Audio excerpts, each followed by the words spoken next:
Bloomberg surveillance co-host Anne-Marie Hordern is live with U.S. Energy Secretary Chris Wright. Take it away, Anne-Marie. Well, he's the highest-ranking U.S. government official to set foot in Venezuela since U.S. forces captured Nicolás Maduro earlier this year. It's been a surreal trip, Secretary Wright, and thank you so much for bringing me along and joining Bloomberg TV today. It's been surreal because this feels almost so odd to be at a Chevron facility in Venezuela after this country has been under sanctions. The U.S. came in and extracted its leader. And you've spent about 2 days now, a lot of time with interim President Delcy Rodriguez. Is she receptive to what the U.S. government is doing on your trip here? Oh, absolutely. We've had hours of discussions both in the palace and going around in the trip. I think she's quite enthusiastic about it. President Trump's groundbreaking diplomacy here is changing the history of Venezuela, changing the history of American foreign relations. Did the elephant in the room come up in terms of Nicolás Maduro? Yeah, he's been briefly discussed.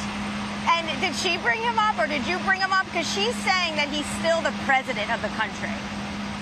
Yes, look, Venezuela's got a constitution, they've got their rules, and they've got their own internal politics. And certainly I'm not here about internal politics. I'm here much more about the future and less about the past. Do you think you can work with her in terms of looking at that future if business could feel that this is a place where they can invest? I think the last 5 weeks have shown absolutely yes. We've worked very careful with interim President Rodriguez. She's made enormous changes very rapidly, starting January 5th. We already see a better business climate for Americans. We see smiles on Venezuelans' faces. We see local businesses here now optimistic about their future, talking about a return flow of Venezuelans if things continue on this path. So yeah, I think great optimism. The president at one point said the U.S. was in charge of Venezuela. What does that mean on the ground practically? I think it meant that 20-plus years of failed diplomacy have failed to change the trajectory of Venezuela. And now, with, again, a very groundbreaking approach, we have so much influence over Venezuela that we're able to nudge things in the right direction, maybe more than nudge. But I think we're aligned. What's in the best interest of interim President Rodriguez is to enhance the lives of Venezuelans. As society opens up and moves towards democracy, you got to be popular with the people. Some might hear nudge and think leverage. What kind of leverage potentially does the United States have and is using? The big leverage we have is we're selling the oil that's produced and exported from Venezuela. This has big advantages for Venezuela as well. We're getting more than 50% higher dollars per barrel for the sale of that oil.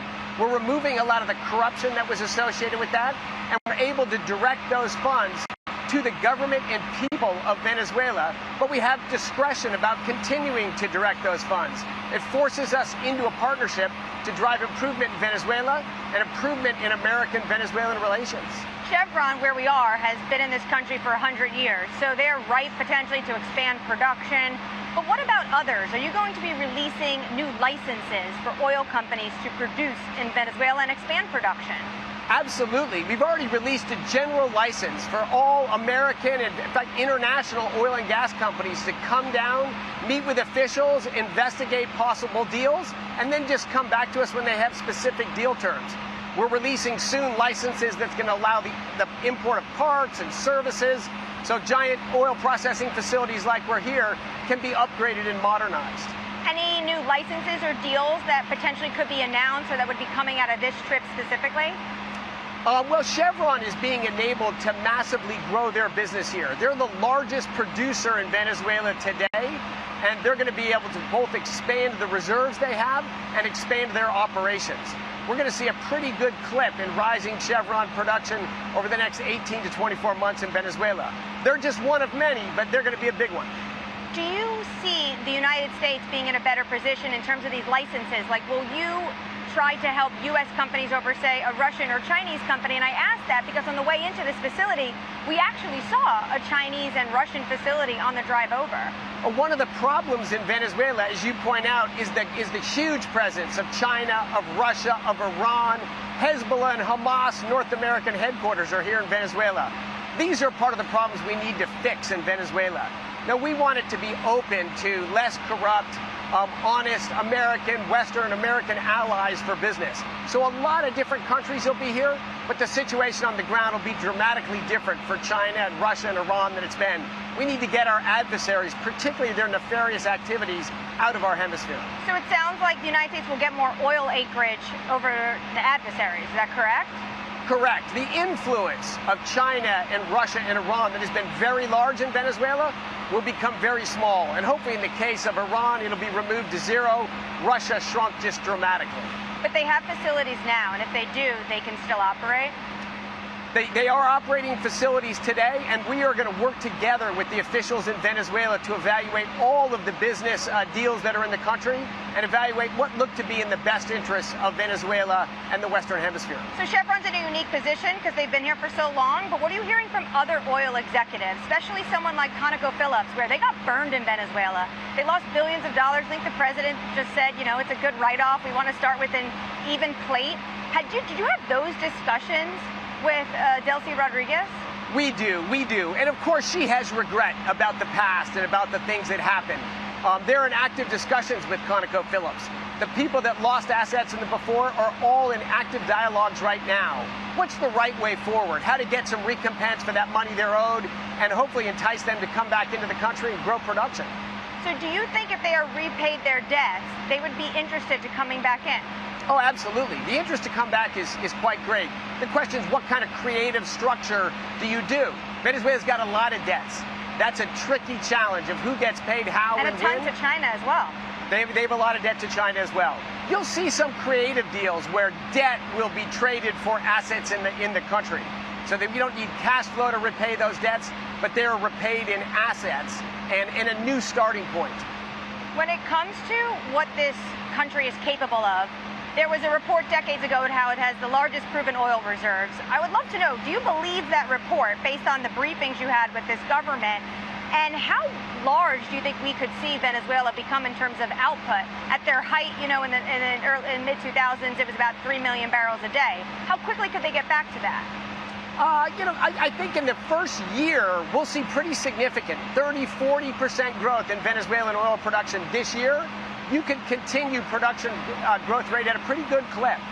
Venezuela does have the largest proved oil reserves, which is the technical concept, much larger than the U.S., but yet we produce 20 times more oil than Venezuela does.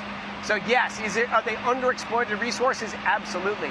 The people of Venezuela are underexploited resources. Here's people with a lot of technical education, a lot of passion for their country that have been living in dire poverty. 8 million have fled abroad. We got to change the game in Venezuela for a win for Venezuelans, a win for America, a win for our hemisphere. On the plane over, you said that you could transform a country without troops on the ground, but through commerce. It feels like there's some sort of oil diplomacy happening here. When it comes to a place like Venezuela, though, do you think that they're going to need elections sooner rather than later to make sure that that transformation can happen, that investors come back in because they feel like this is a place of rule and law? Yes, that is the big transformation that has to happen. If you have secure property rights and you have rule of law, you will not have a poor society anywhere in the world. So the progress towards that is starting right now, but ultimately it will certainly not be completed without free and fair democratic elections. So the government of Venezuela is chosen by the people of Venezuela. Absolutely, we're on that trajectory. I ask that because in the short term, a lot of businesses have this consternation about coming in because of security and stability. Can the U.S. guarantee any of that security on the ground? No, look, this is not sovereign U.S. territory. We're not going to make those guarantees. But businesses around the world always make risk-reward trade-offs. You know, is the risk higher here today than it might be in 5 years? Sure. But generally, the rewards are greater, too. You're going to see a lot of American investment this year, and you're going to see some very large multi-billion-dollar investments. Maybe wait a little bit till the transformation is more complete. I shouted a question to Delcy Rodriguez yesterday about she coming to the U.S., and she shrugged and she said, you know, at some point, probably. Did you discuss her U.S. upcoming trip potentially on this visit? Absolutely. You know, our goal is to bring the relations between our country back together. But right now, the immediate focus is driving progress in Venezuela, building trusting relationships, trying to redress some of the past wrongs, change the hydrocarbon law. There's other laws and court systems that'll be reformed in Venezuela. We have in Delcy Rodriguez, we have a very interested and motivated participant to drive improvement in the country. She's seen what's happened to the country. And potentially you have a seat at the OPEC table via her. Look, the U.S. is by far the largest oil producer in the world. We produce more oil than Russia and Saudi Arabia combined. We don't seek or desire a seat at the OPEC table, but we are highly motivated to see growing production of oil, gas, coal, nuclear, geothermal all around the world, because that's the only way you improve people's lives. Very diplomatic. In your words, I think you can maybe nudge along maybe some OPEC members. Secretary Wright, thank you so much for your time. Of course, that was the U.S. Energy Secretary Chris Wright, who has been touring Venezuela, having meetings with the government. And of course, he is the highest-ranking U.S. government official to set foot in this country since the capturing of Nicolás Maduro earlier this year.